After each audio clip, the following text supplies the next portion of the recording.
we've done an awful lot of talking about how shame is the only emotion that human beings experience that is not constructive in any way, and so that it should always be rejected. You might get falsely or incorrectly get the idea that I'm saying that there's nothing shameful, like shameful itself, that concept has no place in the world. And that's not true. Shame does have a place in the world.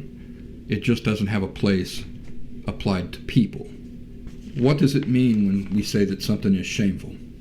It simply means that something is without value. So when you think about shame, the message in shame, remember that. That's the simplest explanation you're going to get. Now, you can build on that explanation, but that is the definition of shame. Shameful. It means something is without value. When we feel shameful ourselves, what are we feeling? We're feeling, now there's a lot of ways to say it, but basically it's, I'm without value.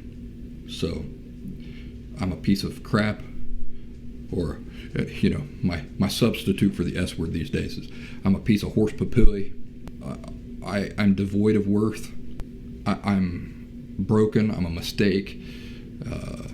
All these are just ways of saying that I'm devoid of value. I have no worth.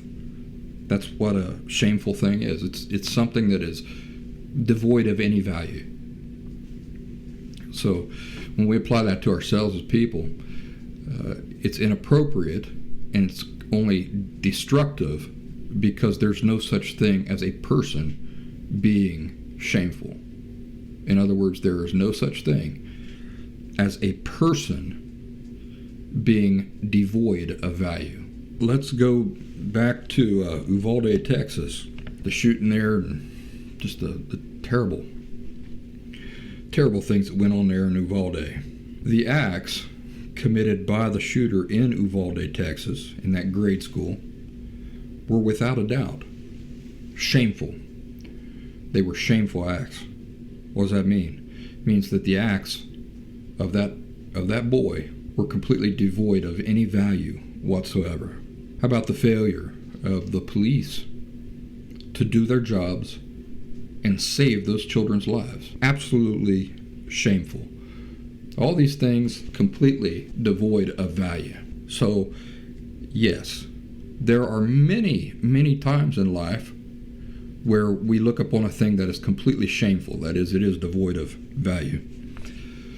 But one thing we tragically fail to do when we're unhealthy is that we fail to make a clear distinction between people and their actions. We equate the two things as being the same when they're not. Speaking about making distinctions, when I was a child, it was very confusing for me because half the time I would be feeling tremendous hate toward my father, and at the same time, simultaneously, be feeling tremendous love for my father. And as I thought about it, during my authentic recovery from my emotional disorder, do you know what I realized? I never hated my father. I always hated some of the things he did. Isn't that an important distinction to make? Have you made that distinction for people who have wronged you? There are lifestyles in the world. I can't look upon those lifestyles or those the actions of some people and admire that or support that. But does me hating something somebody does necessarily mean that I have to hate them too?